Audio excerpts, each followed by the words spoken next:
Audiencias queridísimas de Cuatro Vientos, de nueva cuenta, bienvenidas, bienvenidos, queridísimas amigos, amistades, seguidores de Cuatro Vientos. Estamos transmitiendo el segundo programa del día de hoy, jueves 22 de septiembre del año 2022, 9 de la mañana con 40 minutos. Bienvenidos al programa Desde la Izquierda, que nos lleva directamente pues, a la sufrida Ciudad de México. No se la acaban nuestros queridísimos amigos de la Ciudad de México con tantos sustos, con tantos temblores. Amigos que pues ahora a la 1 de la mañana con 20 minutos los despertó y vimos algunas fotografías y videos de cómo pues estaba la gente prácticamente en calzones allá con una cobijita en la calle, porque de nueva cuenta se les apareció el diablo 6.6 aproximadamente en la escala el tamaño de ese temblor. Al menos así lo sintieron. 6.6. Oye, fue mucho, sí, Javier, fue mucho. Y es que es extraordinario lo que ha sucedido en la Ciudad de México, esta extrañísima coincidencia de que exactamente el 19 de septiembre, ya por tercera ocasión, hay sismos.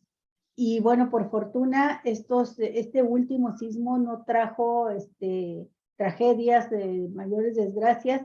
En el 2017 sí se resintió, hubo muertes, hubo heridos, hubo edificaciones, casas que se derrumbaron, pero el del 85 ese dejó una cicatriz abierta, que es la cicatriz del miedo, es lo que se quedó en la memoria, y que cada 19 de septiembre ya ahora va a ser inevitable. No hay una razón, un sustento científico que diga los 19 de septiembre en la Ciudad de México habrá sismo. Sí. No es predecible, ¿no? Todavía este fenómeno que a veces causa tantos daños, pero acá psicológicamente sí se queda. Así es que nuestra solidaridad con los chilangos, con todos los amigos, amigas y seres queridos que tenemos en la Ciudad de México. Lo que sí es algunas evidencias de carácter científico que se están analizando ya en México, un grupo de científicos del CICESE acá, del Centro de Investigación Científica e Investigación Superior de Ensenada, en La Paz, no aquí la sede de matriz en Ensenada, sino en La Paz, Baja California Sur, ya tienen, es el segundo estudio importante que a nivel mundial está realizando la vinculación entre los recursos hídricos subterráneos y, pues, obviamente, las placas tectónicas que se manejan allá pues, en prácticamente el 75% del territorio nacional, pero específicamente, concretamente, allá la placa de Cocos allá en el estado de Guerrero, Michoacán. En fin, eso es motivo de otro tema, pero sí hay una vinculación entre temporada de lluvias también, temporada de lluvias y de lluvias fuertes, que entra el agua bajo tierra y puede provocar también este movimiento mayor de placas sísmicas, pero no es el tema de hoy. Sí, se llama hidrosismología. Esa es la ciencia que está estudiando ya esto, que comienza a estudiar esto. Pero desde la izquierda, amigos y amigas, vamos a otro tipo de sismos. Nos lleva directamente a saludar en la Ciudad de México a Jesús Sosa Castro, analista político, comunista, articulista, activista social, asesor en materia electoral para el Partido Morena en la Ciudad de México, en donde él radica. Y bueno, pues el tema de hoy, desde la izquierda, pues es los resultados del Congreso Nacional Ordinario de Morena para redefinir el destino inmediato de este partido político, y también lo que sucedió ayer, ¿no? En el Senado de la República, con este tema de la reforma que pretende ampliar el plazo de la presencia de las fuerzas militares en México por 4 años más. Adelante. Sí, bueno, pues hace 5 días, el sábado 17, se llevó a cabo el tercer Congreso Ordinario de Morena.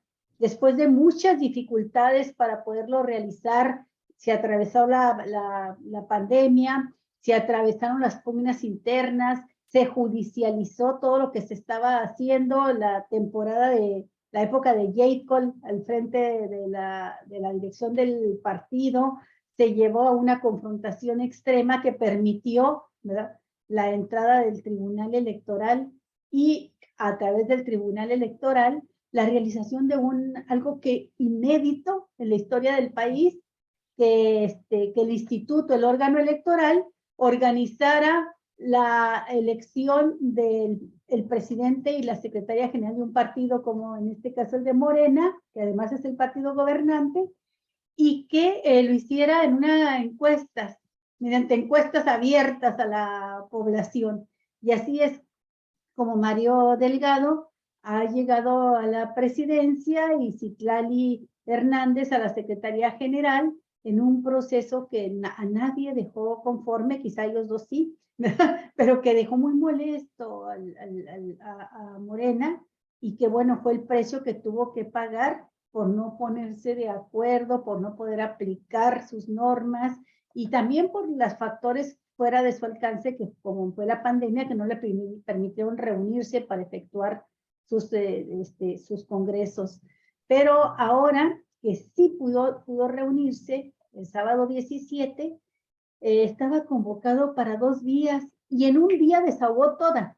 En un solo día tomó acuerdos que modificaron los estatutos, que permiten ahora lo que antes prohibían, que es el hecho de que los funcionarios de gobierno, los gobernantes, ¿verdad?, del partido, que tienen cargos pues de elección popular y que son del partido, pueden ahora ocupar cargos de dirección dentro del partido, de tal manera que ya automáticamente todos los gobernadores y gobernadoras de Morena son ya miembros del Consejo Nacional.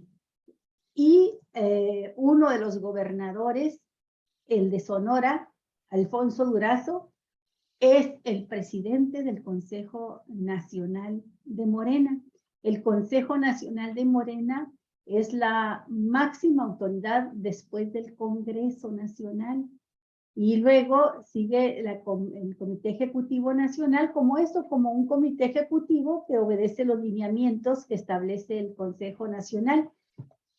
Ese acuerdo ya quedó. Y también uno que no nos esperábamos, ¿verdad?, pero que ya lo habían estado trabajando con bastante finura, ¿verdad?, desde la dirección del partido, y que consiste en que tanto Mario Delgado como Citlali Hernández, quien terminarían su periodo al frente de gobierno como presidente y secretaria respectivamente, terminarían en agosto de 2023 este mandato, pues el Congreso les ha autorizado para que prolonguen su estancia en estos cargos hasta el día último de octubre de 2024. El argumento: no hacer olas, no meter ruido, no crear conflictos innecesarios en medio de la elección de candidatos a la presidencia y el proceso electoral mismo. Estos son dos de los acuerdos más importantes que tomó este Congreso, además de elegir a 200 consejeros que estaban, pues faltaban como integrantes del Consejo Nacional, perdón, porque, pues porque algunos habían renunciado, otros se habían ido a cargos de dirección y otros más habían muerto y faltaban nombrar esos consejeros, y a otros tenían que renovarlos ya. Entonces se eligen consejeros en este Congreso, y el otro es que se eligen a 10 integrantes del Comité Ejecutivo Nacional que encabezan Mario Delgado y Citlali Hernández. Bueno, pues a grandes rasgos, estos son lo que yo veo como los acuerdos más importantes del Congreso, Jesús, que ha dejado una votación, pues donde se ve una correlación de fuerzas que todavía no favorece mucho, que digamos a la izquierda se ve un grupo consistente, fuerte, ¿verdad?, que no estuvo de acuerdo con estas decisiones. Pues fueron 520 votos en contra, pero contra 1,807 votos a favor y 38 abstenciones. Así andan los números así estuvieron dentro del Congreso Nacional de Morena, y no sé finalmente cómo quedó la correlación de fuerzas dentro del Consejo Nacional, pero ya estos que quedaron hoy son los que van a decidir lo que viene. ¿Quiénes serán los próximos dirigentes, candidatos a elección popular y el método que se va a utilizar, etcétera? Hasta ahí, Jesús, se hizo también mucha discusión sobre que se iba a quitar la palabra de definición de partido de izquierda. No resultó así finalmente, pero parece como que esta fue una cortina de humo que distrajo por mucho tiempo la atención y los comentarios de los consejeros, mientras que por otro lado, pues estaban impulsando la aprobación de estos acuerdos que acabo de mencionar. ¿Qué te pareció a ti el Congreso, Jesús, y sus acuerdos? ¿Qué esperas? Bueno, yo quisiera comenzar mi opinión señalando que el partido Morena ha tenido en su breve vida un conjunto de problemas que lo han llevado a una situación bastante azarosa y bastante contradictoria, porque mientras en el periodo de su fundación los estatutos y la práctica política llevaron a la necesidad de construir un partido que tuviera raíces reales, perdón, Salud. Raíces reales en su estructura, y de esa manera se crearon los consejeros distritales electos democráticamente en cada distrito electoral. Eso fue paulatinamente desapareciendo como parte de la política impulsada por la cúpula misma del partido. Porque esta estructura democrática que se creó en el principio de la construcción del partido fue desmontada, entre otras personas, por Martí Batres y por otros dirigentes, incluido, creo yo, la propia posición del presidente ahora de la República. En esa época, pues el dirigente político más conocido que tenía la izquierda mexicana, ¿no? Que era Andrés Manuel. Porque cuando fue candidato, como todos sabemos, dio la indicación de que los consejeros distritales pasaran a un segundo plano, le quitaron la base estructural que tenía el partido y nombraron a consejeros desde arriba. Y esto empezó a deformar no solamente su propósito original de la construcción de un partido que tuviera estructura, que tuviera raíces y que desde la base se pudiera opinar, se pudiera organizar este instituto que requería el país y que requería la circunstancia política que estábamos viviendo en ese momento, ¿no? Por desgracia, desde que se acabó con esta estructura democrática que había en cada distrito, pues hemos venido padeciendo una serie de atropellos, no solamente a la construcción del partido, al partido mismo, sino en la política que debió impulsar esta organización desde siempre. Porque el partido se ha vuelto, desde mi punto de vista, una estructura creada estrictamente para cuestiones electorales.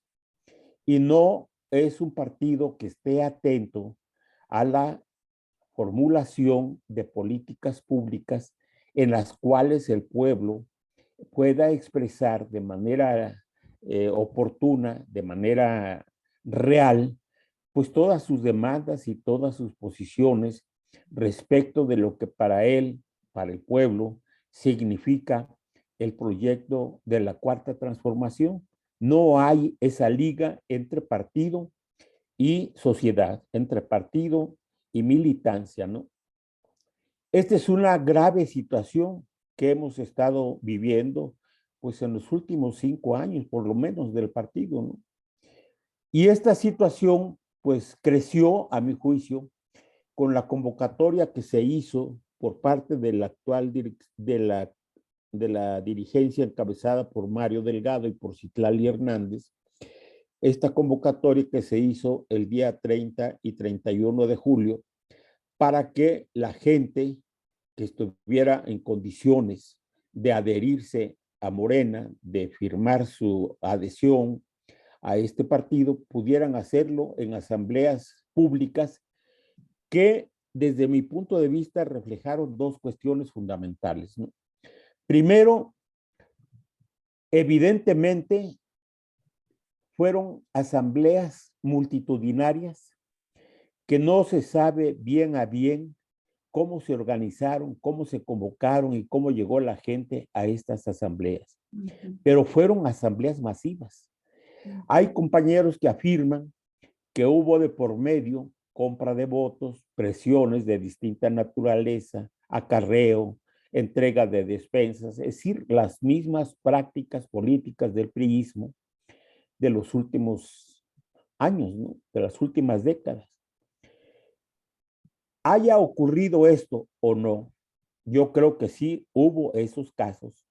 Yo considero que la mayor parte de la gente que se afilió, que se apareció en las asambleas del 30 y 31 de julio, fueron compañeros, fueron ciudadanos que también los llevó el hecho de que están viendo un proyecto que comparten, que abrazaron, que lo están viviendo incluso, y que los ha convencido de que este es un proyecto diferente que mira directamente hacia las necesidades de la gente y de amplios sectores del pueblo, ¿no? Entonces, esta visión que yo creo que existió en esta presencia multitudinaria de las asambleas obedeció también a esto, a que la gente está viendo un cambio importante que lo beneficia, que la beneficia, y que lo que hace el gobierno federal les está llegando y les está ayudando a resolver una serie de problemas que antes nunca fueron atendidos ni visualizados por los distintos gobiernos del neoliberalismo.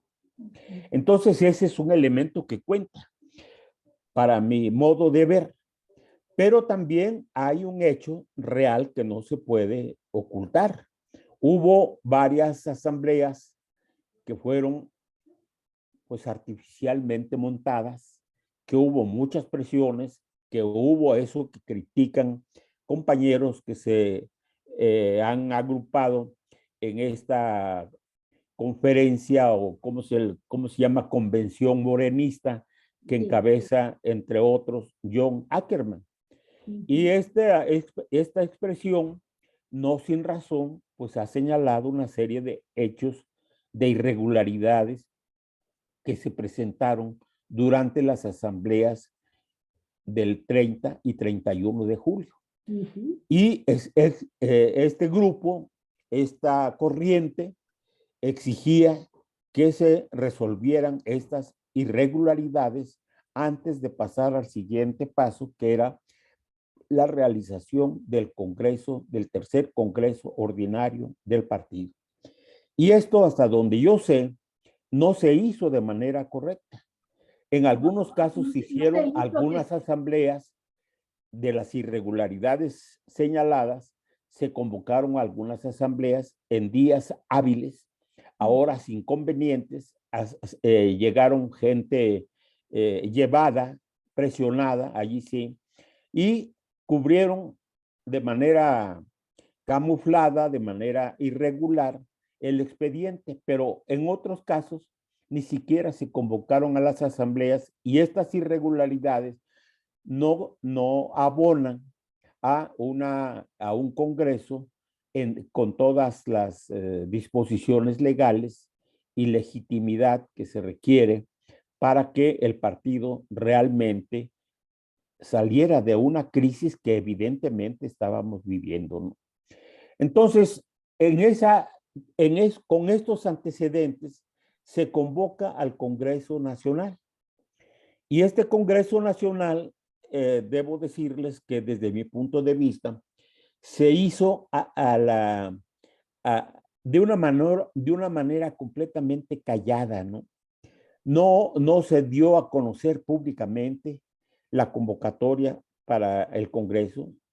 Muchos delegados, muchos consejeros no sabían exactamente si se iba a realizar o no se iba a realizar. Y pongo el caso de un grupo de consejeros que vinieron del exterior, entraron en contacto conmigo, preguntándome si sabía en dónde se iba a realizar el Congreso, a qué horas y cuál era el orden del día de la discusión que se iba a realizar. Y la verdad es que mucha gente no sabíamos en dónde se estaba realizando o dónde se iba a realizar el Congreso, ¿no? Finalmente, ya se enteró la gente que iba a realizarse en el sector deportivo de la Magdalena Mixhuca, y la gente asistió allí. Anoche yo tuve una conversación con los compañeros consejeros que estuvieron presentes en el Congreso y que representaron a todos los compañeros del exterior, concretamente de compañeros que están en Estados Unidos, en Santana, en California, en Chicago y en otros lugares, ¿no? Y la opinión que tienen ellos es de que fue un congreso en el cual se dieron aparecieron ciertas formas que no se explican de manera fácil, ¿no? Primero, a todos los consejeros, el comité ejecutivo encabezado por Mario Citlali, entregaron regalos personales a los consejeros, cosa que no se ha hecho en ningún otro congreso que yo sepa. ¿Qué Y que yo he regalo? participado en otros congresos y no hay eso, ¿no?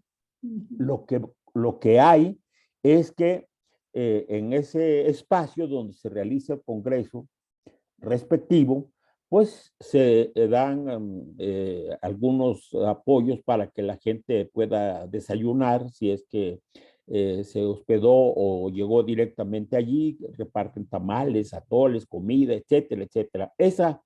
Esa cuestión alimenticia se cubre generalmente en los congresos, se da un lunch y algo por el estilo, ¿no? Pero aquí eso no solamente se cubrió, sino que se le entregaron regalos a los consejeros. No me quisieron decir qué tipo de regalos eran, pero no eran cualquier tipo de regalos, ¿no? ¿Qué es lo que explica este tipo de conductas? Desde mi punto de vista, el Comité Ejecutivo Nacional estaba tratando de apaciguar cualquier tipo de protesta que pudiera aparecer en la discusión del Congreso, ¿no? Sí, calladitos, les vamos a apoyar en todo lo que sea posible. Creo que hasta les pagaron el hospedaje a los que vinieron de lugares lejanos a la Ciudad de México, etcétera, ¿no? Entonces se viene la discusión y se nombran las comisiones para discutir distintos temas, ¿no? Y uno de esos temas, pues, fue el que se le encomendó a varios compañeros, incluidos los que venían del exterior, hicieron aportaciones, discutieron las cosas, y a la hora en que le entregaron a el Fisgón las resoluciones de todas las mesas, las sometieron a votación y prácticamente fueron rechazadas en bloque todas las propuestas que se hicieron en las mesas de trabajo. Y se centró la discusión en una propuesta que se sacaron de la manga, que fue precisamente el de quitarle la denominación de partido de izquierda a Morena. Esta fue lo que ocupó la mayor parte de la discusión Y curiosamente, quien estaba proponiendo eso, pues era el formador político de la militancia, que es justamente el Fisgón, ¿no? Y que hizo todo lo posible. Hubo un jaleo, un jaloneo importante en esta discusión, se sometió a votación y finalmente pues se optó por retirar esta denominación de quitarle el sello izquierdista al partido Morena, ¿no? Y esto, bueno, pues un poco calmó las cosas, pero yo tengo la impresión, Olga, de que lo que se acordó, los resultados de este Congreso, no abonan, no abonan a la creación, al surgimiento de un partido que esté a la altura de las circunstancias que exige no solamente la situación interna que estamos viviendo en el partido, sino lo que está viviendo el país, la confrontación cada vez más creciente que se está dando entre la oposición y el proyecto de gobierno, la oposición y el presidente de la República, la oposición y en contra de Morena, de lo que supuestamente representa este partido. No están dadas las condiciones para eso, me parece a mí, ¿no? Aun cuando de manera incorrecta, me parece a mí, pues los funcionarios públicos estén ahora a la cabeza de este partido y que van a defender, pues no tanto la necesidad, la obligación de que el partido defienda, impulse las demandas populares, sino más bien a defender la política que está ejerciendo cada uno de los funcionarios públicos que están representando al partido, ¿verdad? Es una forma, me parece a mí, de contención de la inconformidad de la gente, de la sociedad y de la militancia, porque no hay la libertad de los miembros del partido y de sus dirigencias para oponerse, para criticar, para impulsar en los gobiernos estatales, municipales y federal, pues una política que ayude a resolver los problemas que está requiriendo, que está exigiendo la gente, ¿no? Por lo tanto, yo tengo la opinión de que este Congreso, pues no llenó las expectativas que esperábamos muchos, ¿no? Más aún cuando los dirigentes principales, o sea, Mario Delgado y Citlali como secretaria, pues no los nombró la base, no, ellos no los nombró el partido, los nombró el Tribunal Electoral del Poder Judicial de la Federación. En consecuencia, pues no son dirigentes nuestros, dirigentes de la base, dirigentes del partido. De alguna manera están representando otro tipo de visión, otro tipo de intereses que no son precisamente los intereses de la gente, los intereses del pueblo. Y por último, tendría que decir que con Mario Delgado y Citlali Hernández, más los gobernadores que forman parte del Comité Ejecutivo Nacional, pues son los que van a decidir las candidaturas que van a ser propuestas en todas las instancias de carácter electoral que están por realizarse. Me estoy refiriendo al Estado de México para el año próximo, a Coahuila y obviamente las candidaturas para el 2024, ¿no? Entonces, me parece a mí que esta estructura que se creó en este Congreso no es una estructura del partido, es una estructura de la burocracia dorada de Morena, en donde están todos los funcionarios, están no solamente los gobernadores, sino que está, me parece que el gobernador más el secretario de gobierno y más el de organización de cada estado de la República, ¿no? Entonces, ¿cómo vamos a actuar? La base del partido está ausente en estas decisiones, no solamente porque las asambleas del 30 y 31 de julio fueron asambleas en las que no se debatió, no se discutió el perfil de los consejeros, no hubo espacio para opinar sobre los problemas internos del partido, del país, de la sociedad, no hubo nada de eso, ¿no? Y ahora menos, ¿en qué instancia la base del partido va a opinar sobre las candidaturas a los distintos puestos de elección popular del año próximo y del 2024? No tiene espacios, porque esos espacios nos los arrebataron. Y ahora prácticamente todo se está resolviendo vía virtual, ¿verdad? Puedes votar, puedes mandar tu opinión por los medios masivos, por las redes, etcétera, ¿no? Pero posibilidades de discutir los problemas del partido, los problemas del gobierno, los problemas del país, no tenemos esas posibilidades. Por tanto, yo estoy decepcionado de alguna manera de lo que pasó en este Congreso. Y espero que los que están allí como funcionarios del partido, ocupando las primeras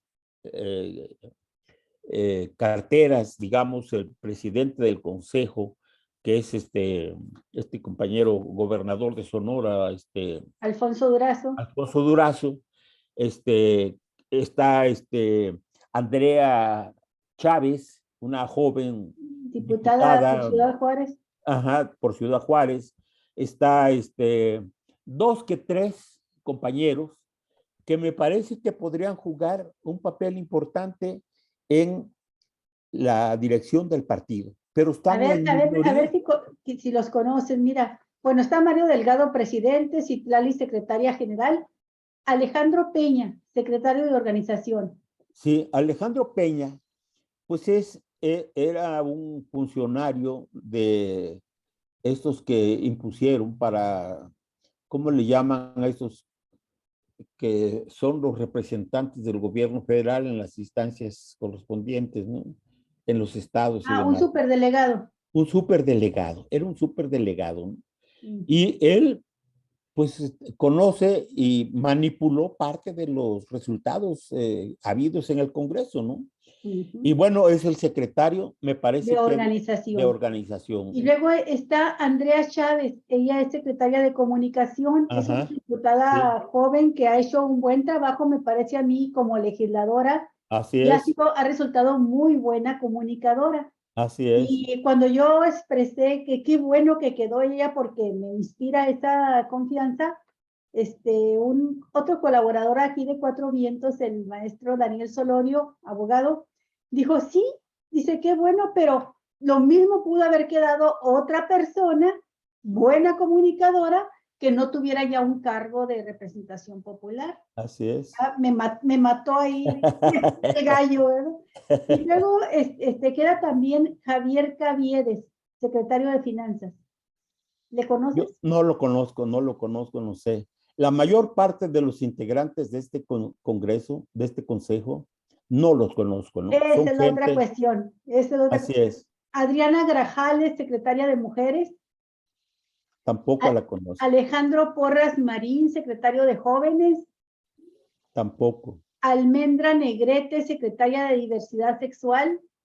Tampoco. Y luego ni sé cómo se pronuncia, Sido Gishe Jara Bolaños, secretario de Pueblos Originarios. No. Carlos Castillo, secretario de Movimientos Sociales. Movimientos Sociales. Sí, no lo conozco. Tomás Pliego, secretario de Arte y Cultura.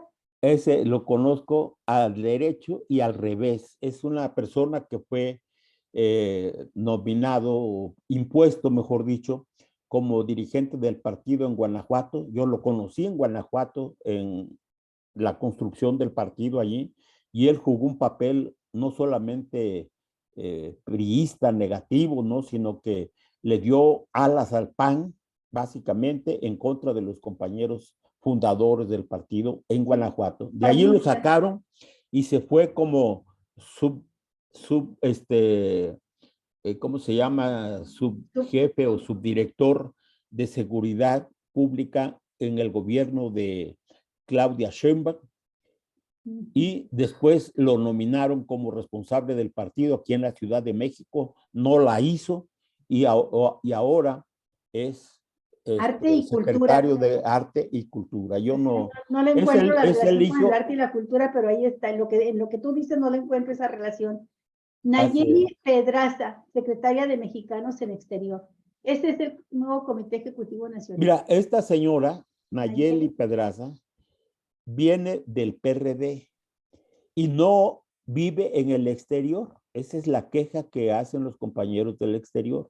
Ella vive en Michoacán y no se entiende por qué razones la nombraron responsable del trabajo para el exterior, si no vive en el exterior y además no tiene conexión alguna con los compañeros que viven y trabajan y están organizados precisamente en Estados Unidos y en otras partes del mundo, ¿no? Entonces, esta señora, cuyos antecedentes son básicamente perredistas y que no la conoce mucha gente, sino que la impusieron allí por alguna razón, ¿no? Y representa al grupo de compañeros del exterior. Y la gente está enojada precisamente por eso, porque la nombraron como responsable de ese trabajo y no es una persona que los represente, ¿no? Yo quiero, si esto que sucedió en el Consejo es delicado, sí, pero la designación de estos directivos es delicado, a mí se me hace todavía muchísimo más preocupante lo que sucedió con esos 200 consejeros que integran esta estructura electoral para los procesos 23 y 24. Hay dos notas muy importantes que las recomiendo. Y bueno, voy a hablar de un portal que se ha distinguido porque ha sido un crítico a veces muy bravero con Sí, te estaba dando calor. Sí, pues claro, todo esto da calor, mi estimado. Todo esto calienta, mi estimado Jesús. Pero bueno, el portal es Animal Político, que hace un análisis de un número importante de estos consejeros que demuestran cómo en los nombramientos, en la elección de estos consejeros, de estos 200 consejeros, pues hay corcholatas que se benefician y hay otras que no tanto. Así es. Y en el caso, y el segundo portal que trae, eso fue publicado el día de ayer, esta nota de Animal Político, a la que voy a hacer otra referencia en algunos aspectos. Pero la segunda es del portal, sin embargo, que pues se ha mostrado hasta el momento como un medio que está ejerciendo un periodismo profesional con ética, ¿sí? Con responsabilidad social, y que no podríamos decirlo o descalificarlo por ser un medio de comunicación contrario a la política y a la figura del presidente de la República, de la Cuarta Transformación y del Partido Morena. Pero coinciden en sus análisis en que esta situación es muy delicada porque se le está dejando de fuera a muchos gente que tiene mucho trabajo elaborando por construir este partido Morena, primero como movimiento, después como partido político, y que pues ahora se integra con personajes muy interesantes. Por ejemplo, Animal Político señala que en esta lista de consejeros nacionales destacan posiciones que fueron acaparadas por personas cercanas a Claudia Sheinbaum, la jefa de gobierno de la Ciudad de México. También se le entregaron este tipo de consejerías a Rutilio Escandón, el gobernador de Chiapas, a Cuitláhuac García, gobernador de Veracruz, a Salomón Jara, de Oaxaca, a Miguel Barbosa, de Puebla, que acaparó casi 14 consejerías. Fíjate, nada más, qué cosa. Coinciden los dos medios. O sea, no hay datos cargados. Son datos duros. Son datos duros. Por eso los traigo aquí. También Indira Vizcaíno, de Colima. Cuauhtémoc Blanco, que logró también 10 consejerías en Morelos, gobernador de Morelos. Alfredo Ramírez de Michoacán. Y que no es de Morena, o sea, que entraron al consejo también gobernadores que no llegaron al gobierno a través de Morena, sino de otros partidos, como Cuauhtémoc Blanco, que venía por el PES. Coalicionados, ¿no? Y Alfonso Durazo, que pues es el que se saca también el premio mayor, pero también está dentro del Consejo Electoral. Después dice, al Consejo Nacional de la Estructura Política Electoral, también se colaron operadores de Adán Augusto López Hernández, que es el secretario de Gobernación, de Marcelo Ebrard, el secretario de Relaciones Exteriores, otros dos, junto con Claudia, pues ahí están las tres corcholatas, ¿verdad? Que deberían de estar a un lado, que se deben haber hecho a un lado, pero ahí están. Y también está Ricardo Monreal, ¿sí? El coordinador de Morena en el Senado, y también, pues, de alguna forma, pues, aspirante, ¿no? A ser la candidata a la presidencia. Entonces, ahí están los cuatro que conocemos, ¿no? Ebrard menciona ya detalle, reporte Índigo, dice, cuenta con el respaldo del diputado federal Emanuel Reyes Carmona, quien es miembro también de este grupo religioso, de esta secta religiosa, La Luz del Mundo. Y Daniel Cibaja, que es diputado del Estado de México, mientras que López Hernández es representado en el Consejo por José Ramiro López Obrador, hermano del presidente de la República, y quien fue subsecretario de Asuntos Fronterizos en Tabasco, cuando el hoy secretario de Gobernación, pues estaba como gobernador en Tabasco. También la diputada Andrea Chávez, recién convertida en la secretaria de Comunicación, esta que acabamos de mencionar, de la cual estaban hablando. La estructura de programas sociales en el Consejo Nacional fue incluida Mayra Guadalupe Chávez Jiménez, quien es la coordinadora de estrategia institucional de la Secretaría de Bienestar. Y Gabriel García Hernández, quien armó la coordinación de superdelegados desde la Presidencia de la República y que anteriormente fue secretario de Organización Electoral del CEN en Morena. También se integró Carlos Alonso Castillo Pérez, cercano al titular de Bienestar, a la titular de Bienestar, Adriana Montiel, y quien además de consejero será secretario de Movimientos Sociales del CEN. También se une a este consejo Carlos Ulloa Pérez, secretario de Bienestar en el gobierno de Sheinbaum, y dos colaboradores de esta misma dependencia, que son Rigoberto Salgado, exalcalde de Tláhuac, y el actual coordinador general de participación de la Ciudad de México, Diego Alejandro Villanueva González, quien también es director ejecutivo de participación ciudadana en Coyoacán. La secretaria de Bienestar del gobierno de Colima, con Indira Vizcaíno, Dulce Huerta Araiza, también se volvió consejera electoral. Lo mismo que la titular del Bienestar del gobierno de Chiapas, de Rutilo Escandón, Adriana Grajales. También están personas muy experimentadas y operadores políticos, como por ejemplo Gabriela Jiménez Godoy, su esposo, Edgar Francisco Garza Ancira, quienes fueron los que organizaron este grupo de Que Siga la Democracia, que supuestamente ha financiado de manera opaca la promoción de iniciativas como la causa de revocación de mandato y del juicio a expresidentes. En fin, y así nos vamos armando, son casi 150 de los consejeros político-electorales, los que hacen, de los que se está haciendo análisis muy pormenorizado, tanto en animal político, con datos duros, y sin embargo, con datos duros. Sí, así está. Permíteme tantito al respecto, Javier. Bueno, nada más mencionarlo porque creo que vale la pena decirlo, porque aparece además a la vista de todos en los videos que trascendieron a las redes sociales, que la presencia de Claudia Sheinbaum, quien también, como todos los gobernadores, pasa a ser consejera nacional, despertó el aplauso y la aclamación del Congreso, y que fue tan apabullante, tan fuerte y prolongada este aplauso y estos gritos de presidenta, presidenta, presidenta, que el propio Mario Delgado hizo ahí una maniobra rápida que consistió en levantarle la mano también a Dan Augusto, y con la otra mano también a Claudia, y ponerlos a ambos, ¿verdad? Pero aún así, aunque estaba levantándole la mano a ambos, la gente seguía gritando presidenta, presidenta, no presidente, presidenta.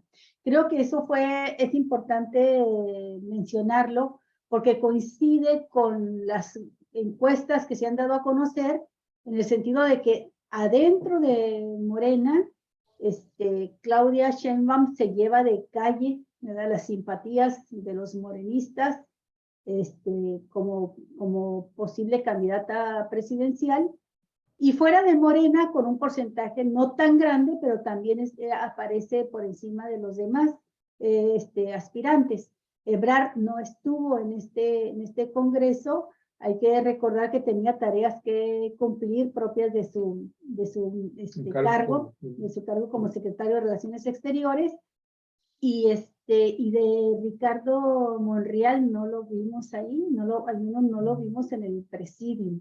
Pero quiero mencionar, dicho esto, quiero mencionar que una de las voces más críticas, así como tú, Jesús, ha sido en efecto la de John Ackerman, quien no dudó en calificar lo que sucedió este sábado como la conversión de Morena en partido de Estado, y expresó su tristeza, ¿verdad?, su molestia por lo que sucedió en este congreso.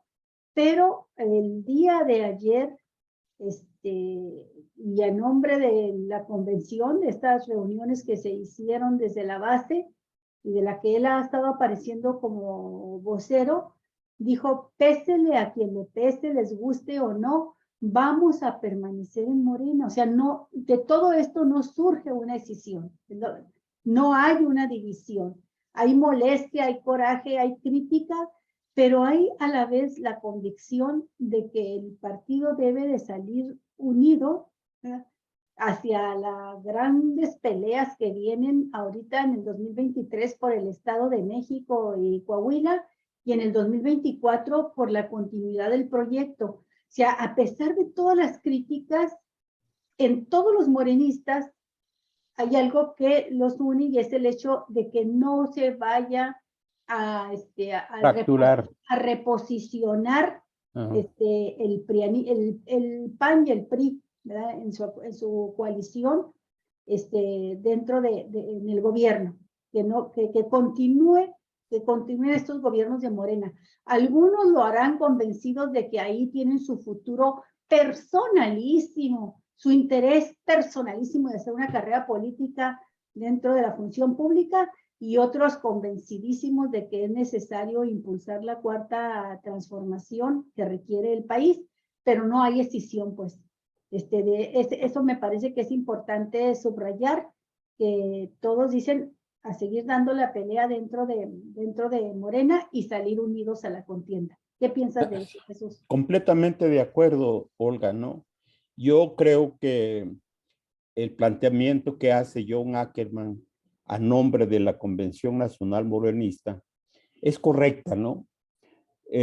Porque él señala con datos duros las irregularidades que se cometieron, no solamente en el Congreso, sino en el proceso de preparación y de convocatoria de las asambleas del 30 y 31 de julio, ¿no? Él ha venido señalando aspectos importantes que dan pie a que haya una crítica sólida también por parte de un sector importante del partido. Ahora, es importante destacar este elemento que tú señalas ahora. La mayor parte de los críticos que yo conozco, que son duros y que han estado haciendo críticas de manera permanente en varios aspectos de la vida del partido, no han planteado jamás salirse del partido, crear un nuevo partido, ni mucho menos, ¿no? Al contrario, nosotros vamos a seguir dentro de Morena, vamos a seguir impulsando la discusión para construir un partido que esté a la altura de las exigencias que tiene el país y que tiene la gente. Porque yo creo, y ojalá me equivoque, que esta fuerza que mostró el Congreso, que mostraron las asambleas del 30 y 31 de julio, están expresando algo muy importante. Primero, porque yo sostengo que no todos los casi 3 millones de personas que participaron en estas asambleas fueron acarreados, se les llevó con despensas, se les presionó, nada. Yo creo que hubo eso, Sí. pero en un sector y en un porcentaje muy pequeño que no lleva a la conclusión de que los 3 millones de asistentes fueron acarreados y que por lo tanto pues carecen de legitimidad. No, yo creo que no. Yo sostengo que mucha de esta gente que asistió lo hizo porque está convencida del proyecto de la Cuarta Transformación, porque está cada vez más enterada de lo que significa este proyecto, de los beneficios que está recibiendo de manera directa, de lo que está viendo, de que este gobierno y este partido por primera vez están actuando las oposiciones con toda libertad, que hay respeto a la opinión, que hay respeto a la discusión, a la libre expresión de las ideas, que no se reprime a la gente, que no se persigue a los opositores. Y todo esto son elementos que cuentan para que la gente esté mirando hacia Morena y hacia el gobierno de este partido, es decir, hacia la presidencia de la República. Eso está muy bien, pero yo sigo pensando que esta confluencia de millones de personas, de mujeres y hombres que acudieron a este llamado, también representan un peligro de desviación. Claro. ¿Por qué? ¿Por qué razones? Porque también se colaron allí gente que persigue otro tipo de intereses, ¿no? Recordando una frase, me parece que de Martin Luther King, ¿no? Que dice, hay personas que lo que les interesa no tanto es la humanidad, sino el dinero y el poder. Y hay gentes de Morena que van en pos de a ver qué sacan, de a ver qué logran del dinero, de los recursos, del poder político, etcétera, ¿no? No les importa mucho o no les importa nada lo que representa la sociedad, lo que representa el pueblo, los pueblos indígenas, el México profundo del que hablaba Guillermo Bonfil Batalla, ¿no? No, no, esos son los tipos de los que hay que estar en permanente vigilancia, ¿no? Y por último, no sé si sea para bien o sea para mal, que estén los gobernadores y los funcionarios públicos como miembros del Consejo Nacional. Porque imagínense una discusión de un Congreso o de un Consejo Nacional en donde se va a discutir qué hacer frente a la oposición, frente a los planteamientos, a los proyectos que pudieran surgir de la derecha. Pues va a ser, cada quien tiene frente a sí una serie de necesidades y de problemas que va a tratar de resolverlos con el apoyo del resto de los consejeros. Van a querer convertir el consejo en una especie de grupo de apoyo a las políticas particulares de cada gobernador, cuando el interés de un consejo debiera estar orientado al desarrollo de una política pública en beneficio de toda la población, especialmente de los que necesitan más que otros, ¿no? Y me parece que la mayor parte de los gobernadores tienen su vida política y económica resuelta. Y por lo tanto, no les interesa mucho lo que piense y lo que quiera la base del pueblo, el pueblo mismo, sino defender su estatus, su situación, sus derechos alcanzados, sus privilegios, ¿verdad? Entonces eso, a mi juicio, lleva a una idea peligrosa de que este consejo se convierta no tanto en lo que requiere el partido y lo que requiere la gente, sino en un grupo de contención política en contra de los intereses fundamentales del pueblo. Eso es lo que yo tengo como preocupación. Jesús, fíjate que voy a aprovechar esto que tú estás comentando y un comentario que nos hace Teresa Saavedra Talavera para profundizar más en esto que tú estás diciendo, en el enorme riesgo que significa que un grupo también importante de gobernadores y de operadores políticos, ¿sí? De los grupos que están buscando ahorita en este momento candidaturas para el 23 y para el 24, para el 23 ya está definido, pero para el 24, el que esté en manos de estos operadores. Dice Teresa Saavedra, dice, insisto, en todo esto es un plan maquiavélico de Mario Delgado y de sus secuaces.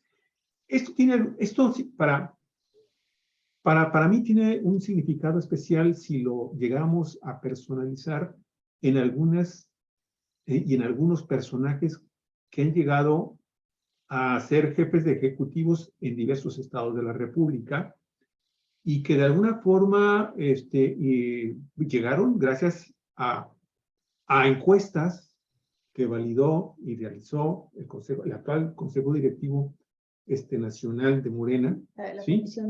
Las comisiones electorales, en donde llegan en medio de procesos, cuando menos en la determinación de los resultados, muy opacos, ¿sí? No se han abierto, como muchos han pedido, los resultados, la metodología, en fin, todo lo que tiene que ver con estos procesos de consulta que se realizan para designar a los candidatos.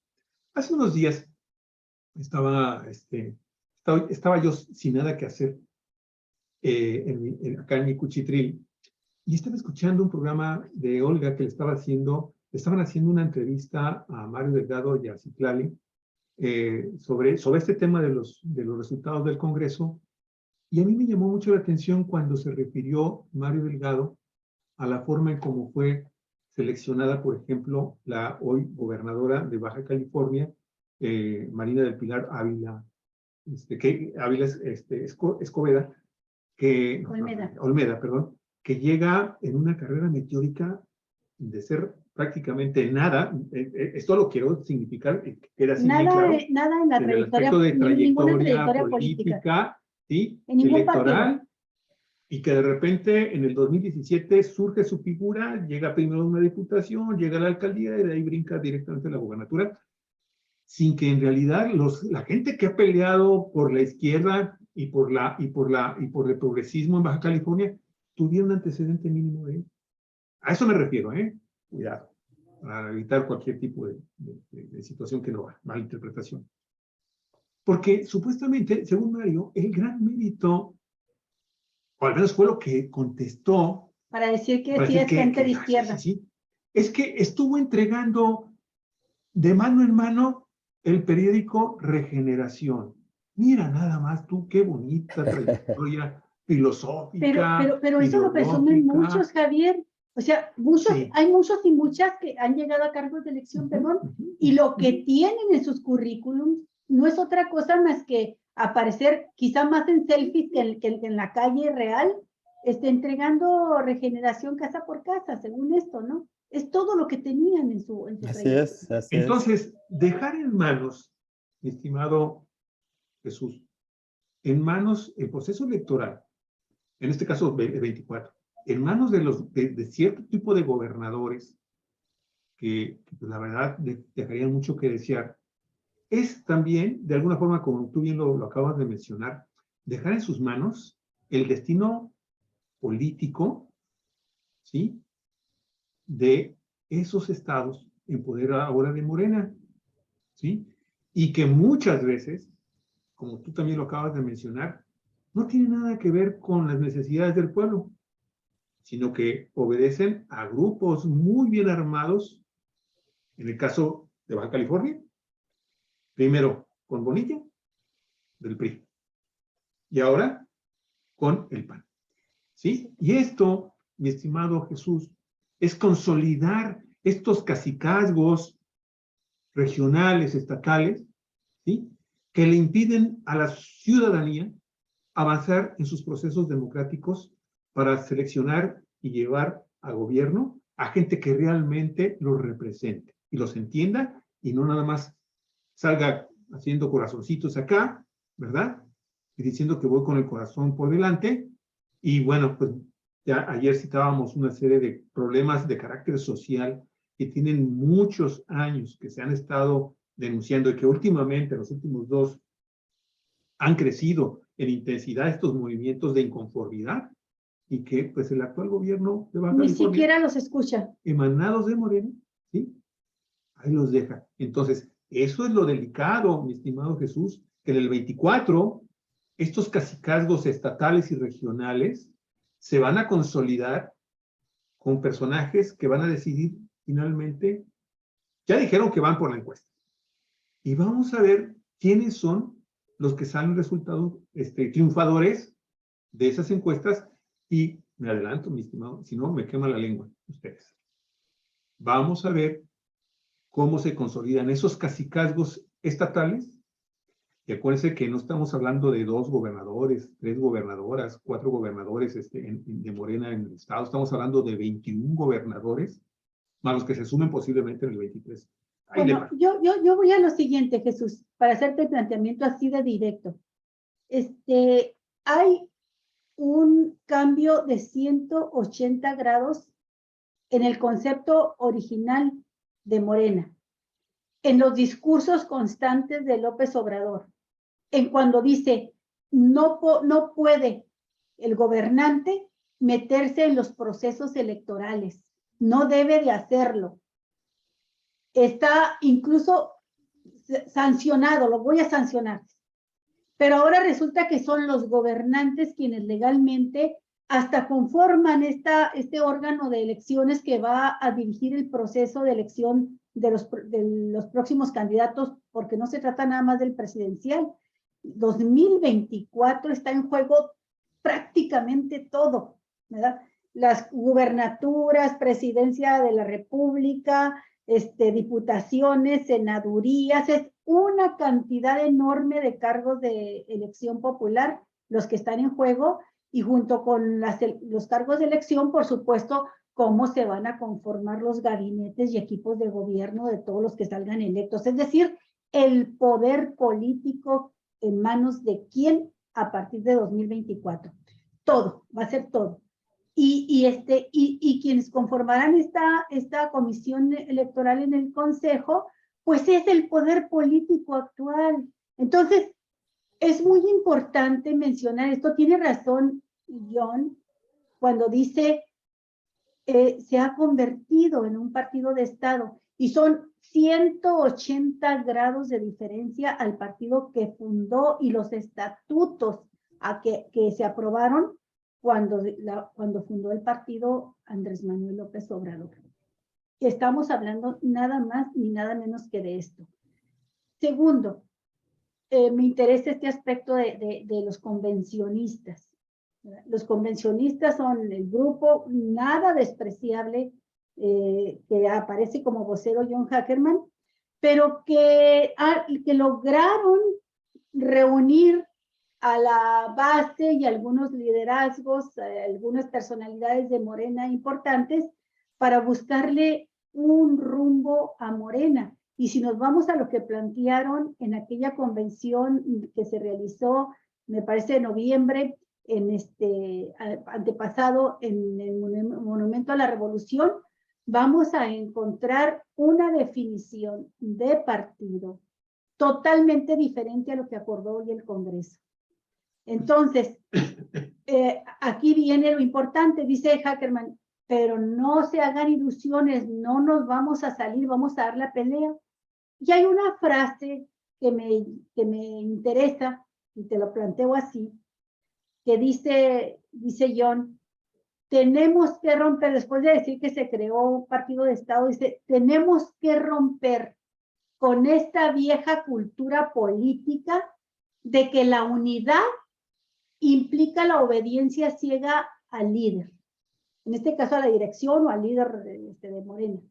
La unidad real es la que viene de las bases. Y esto significa, pues, que mientras por acá se ha conformado de esta manera se ha estructurado así Morena, ¿verdad? Que por otra parte ya le hacía falta estructurarse porque no tenía esqueleto, ¿verdad? Por otro lado, existe toda esta corriente que no está de acuerdo con lo que está sucediendo, que no va a romper, pero que va a seguir trabajando. Y yo te pregunto, ¿qué apuesta le haces tú? Quizá no queda otra, que seguir con la convención, con los convencionalistas dentro de Morena, apostándole a las bases de partido. ¿Ese será el rumbo a seguir, Jesús? Yo creo que este Congreso va a poner a prueba su verdadera capacidad política y organizativa ante los ojos de quienes no estamos conformes con los resultados. Vamos a ver, yo creo que John Ackerman tiene razón cuando afirma que ese partido no es el partido de la base de Morena. Hay una nueva visión porque la práctica que se ejerció en este proceso que desembocó en el Congreso es una de las viejas prácticas políticas que no abonan a lo que la base, a lo que la gente, a lo nuevo que viene surgiendo a partir de una renovación de su conciencia política está exigiendo. Y vamos a ver, y la prueba la vamos a tener en breve tiempo, ¿no? Porque yo sostengo que el riesgo de que tengamos un partido castrado política, orgánica e ideológicamente está dándose a partir de la existencia de que los de la burocracia dorada van a ser los que van a fijar el rumbo de este partido. Porque es difícil que el resto de los consejeros que forman parte del Consejo Nacional estén en condiciones, por falta de experiencia, por falta de conocimiento de los problemas que manejan los de arriba, puedan hacer cambiar las cosas. Por un tiempo va a ser difícil que eso ocurra, porque todavía no hay la formación política e ideológica en la mayoría del Consejo como para echar abajo la opinión de un gobernador, me parece a mí, ¿no? Sí. Es difícil. ¿Por qué? Porque el gobernador tiene una visión de gobierno. A él le llega toda la información posible de lo que pasa en Oaxaca, en Tabasco, en Tamaulipas, etcétera, ¿no? En tanto que los consejeros, el resto de los consejeros que no son funcionarios públicos, pues tienen una visión más general, más elemental, todavía no profundizada en la vida real, en los hechos, ¿no? Y esto es una limitante, me parece a mí, para que las cosas vayan de mejor manera, ¿no? Entonces, espero que no resulte este congreso, este consejo, pues un congreso o un consejo paniaguado, como se dice, ¿no? Como dice Noroña.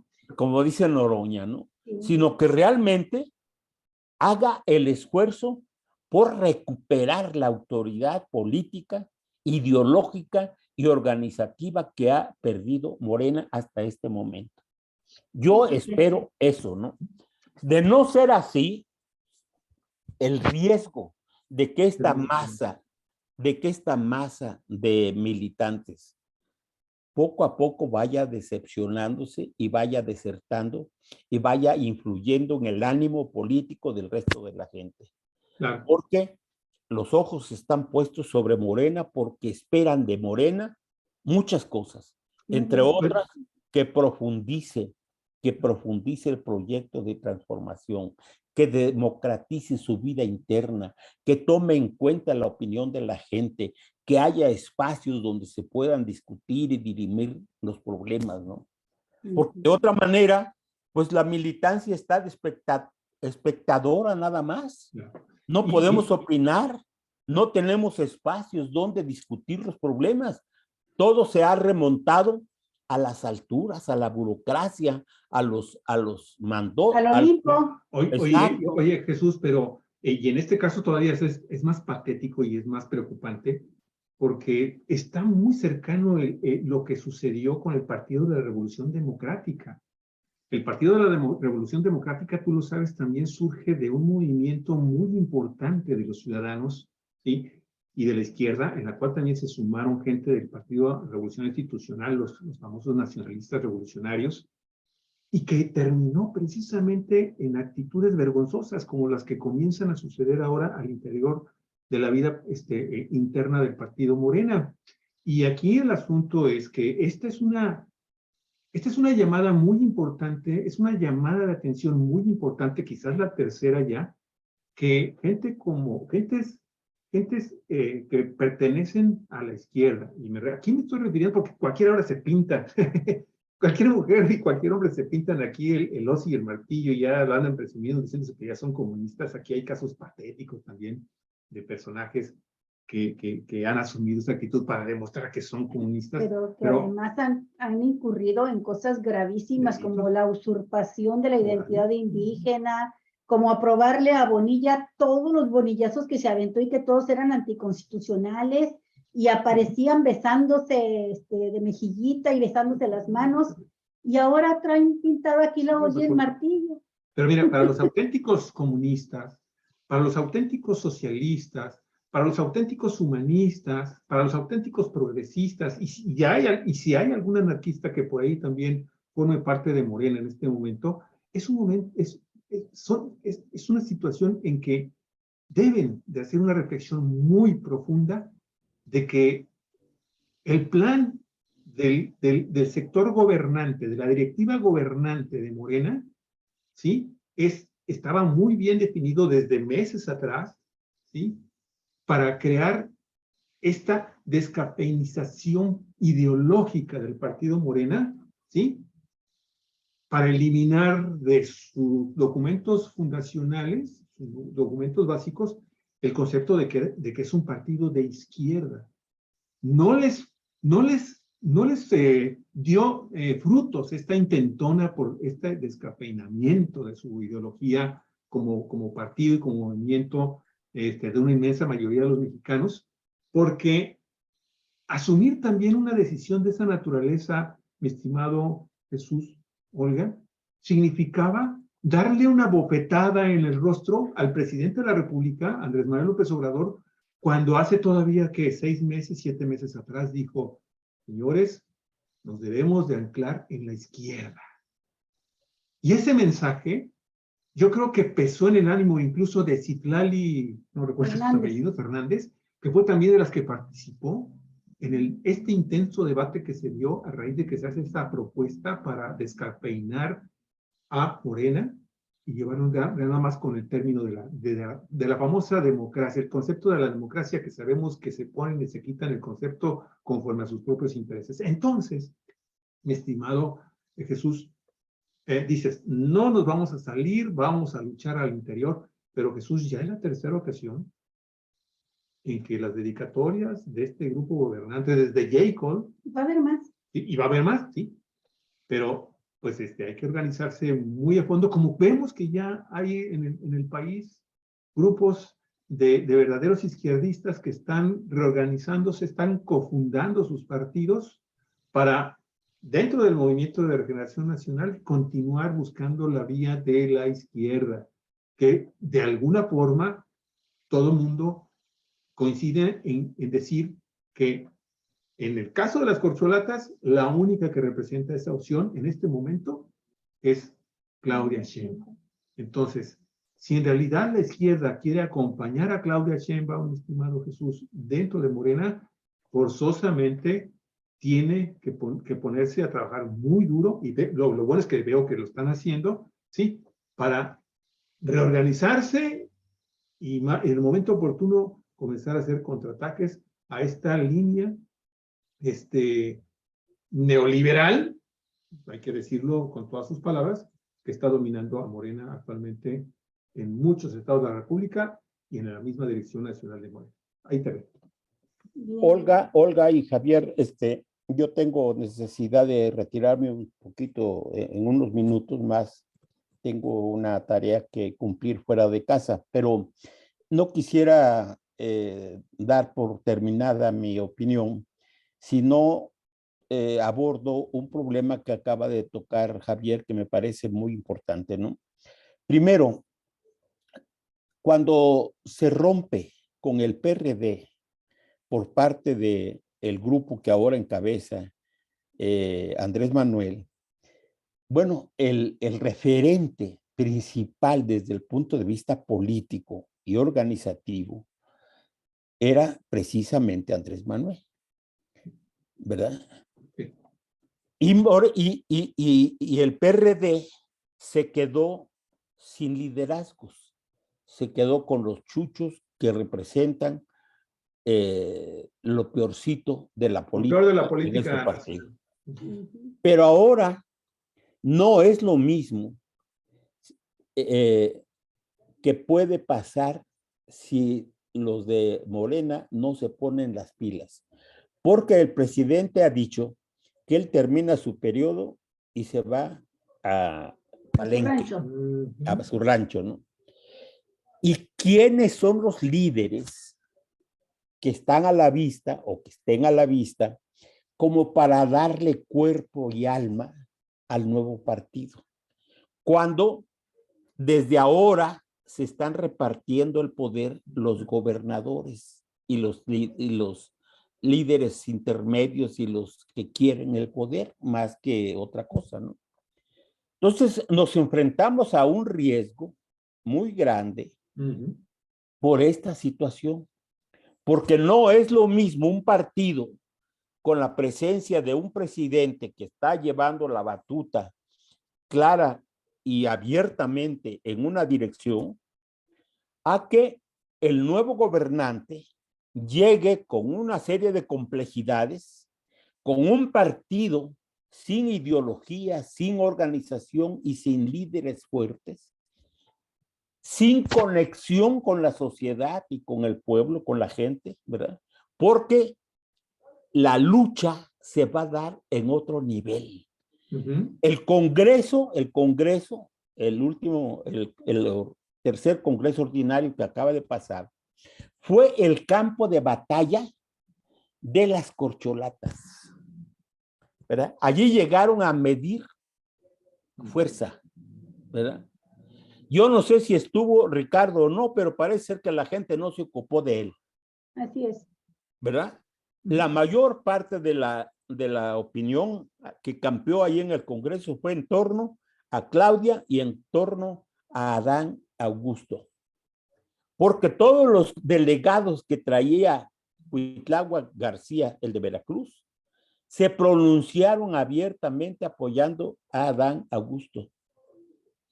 Y el resto de la gente, mayoritariamente por lo menos, a favor de Claudia Sheinbaum. Cuitlagua es el gobernador de Veracruz, ¿verdad? Sí, Cuitlagua García es el gobernador de Veracruz. Mayor peso electoral. Así es. Y todos sus delegados,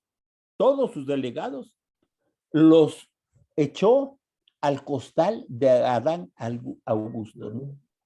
Entonces, imagínense, estamos apenas en el periodo previo a las definiciones políticas del 24 y ya empiezan a ubicarse las fuerzas en torno a tal o cual candidatura. Sí. ¿Les ha preocupado los problemas del proyecto, los problemas de la gente, el problema de los indígenas, de los obreros, de los trabajadores? No, eso no se discutió en el Congreso.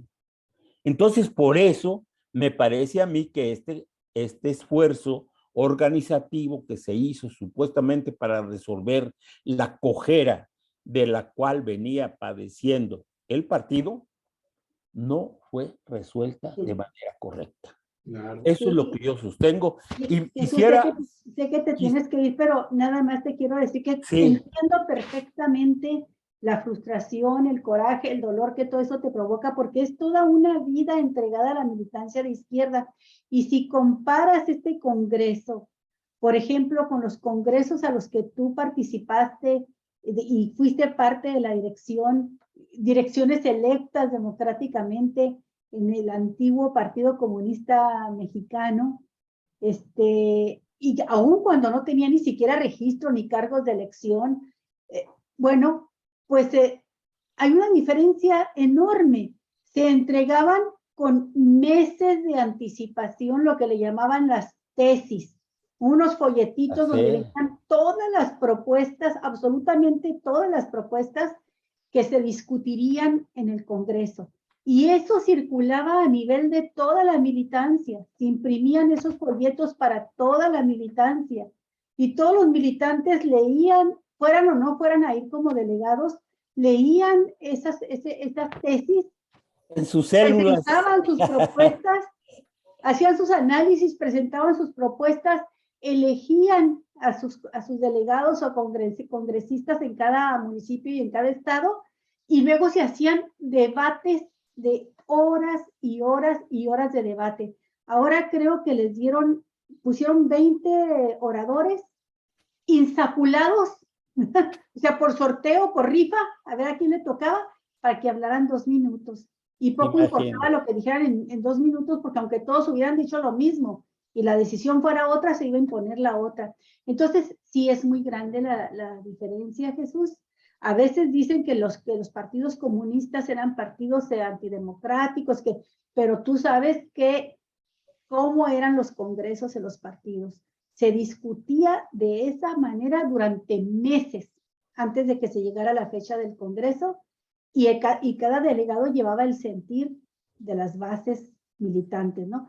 Entonces, bueno, pues sí, hay una diferencia enorme, y yo nada más quiero pedirte para concluir que las bases están hechas a un lado, las bases de Morena, pero se van a manifestar, se van a expresar. Tú esperas que crezca un movimiento de bases. Yo creo que va a crecer el movimiento que impulsa, no sé si la Convención Nacional Morenista, porque pueden surgir otros grupos en la misma dirección, tratando de cambiar las cosas, ¿no? Pero lo que sí tengo claro es que si este partido o este congreso o este grupo de personas que participaron en este congreso no se pone las pilas, muy pronto va a tener una oposición crecientemente organizada y puede rebasar en la práctica lo que está sucediendo actualmente en el partido. Por muchas razones, algunas ya las pusimos aquí, pero puede haber otras. Por ejemplo, qué sector propuso la estúpida idea de quitarle la idea de un partido de izquierda? ¿Quién lo propuso, no? Habría que localizar, porque en la propuesta está contenida toda la mentalidad de esa persona o de todo un grupo de personas. Sí. Claro. ¿Alguna araña disfrazada de hormiga? Y en el plan maestro, estimado Jesús, y con eso termino, concibieron el hecho de que la menor cantidad de consejeros electos asistieran a esta reunión nacional, ¿sí? Que dejaron, como tú bien lo decías, a gente que ni siquiera, a consejeros que llegaban y no sabían ni de qué se iba a tratar, ¿sí? Y que estoy haciendo la cuenta, porque si sumamos los que votaron a favor, los que votaron en contra, los que se abstuvieron, andamos por ahí de 2,300, de 3,000. O sea, estamos hablando de que faltaron a esta reunión, importantísima reunión, casi el 24% de los consejeros electos recientemente. Eso es, mi estimado Jesús, eso es gravísimo. Pues sí, porque se supone que eran 3,000. Pues sí, se supone que eran 10 por cada distrito. O sea, esto realmente no sucede, no se da en maceta. Esto es parte de un plan muy elaborado para precisamente pues, hacer lo que están haciendo, ¿no? O parte de una resistencia a lo que estaba viéndose con cierta anticipación, ¿verdad? También. ¿Verdad? Pero la resistencia oiga, ya son especulaciones. Dejamos pendiente lo del Senado. Dejamos pendiente el otro tema y se nos va a juntar Jesús con el caso Ayotzinapa. Ya la próxima semana, pues estaremos, se toca el 29 la próxima semana y el 26 y 27 son los 8 años de estos terribles hechos de Ayotzinapa, ¿no? Pues ya estaremos hablando de esas cosas la próxima semana. Y para que no quede sin respuesta a tu pregunta, Salvador Sánchez, El Fisgón y Pedro Miguel fueron quienes propusieron estos cambios que descafeinizan ideológicamente a Morena. ¿Quién lo iba a decir? ¿Quién lo iba a decir? Caray. Pues qué poca, ¿eh? ¿Quién lo iba a decir? ¿Qué Sí, cosa, qué cosa? Ahí está. Yo tengo que investigar cómo se dio eso. Bueno. Muy bien, les mando un abrazo y nos vemos en 8 días, jóvenes. Un abrazo, cuídate mucho.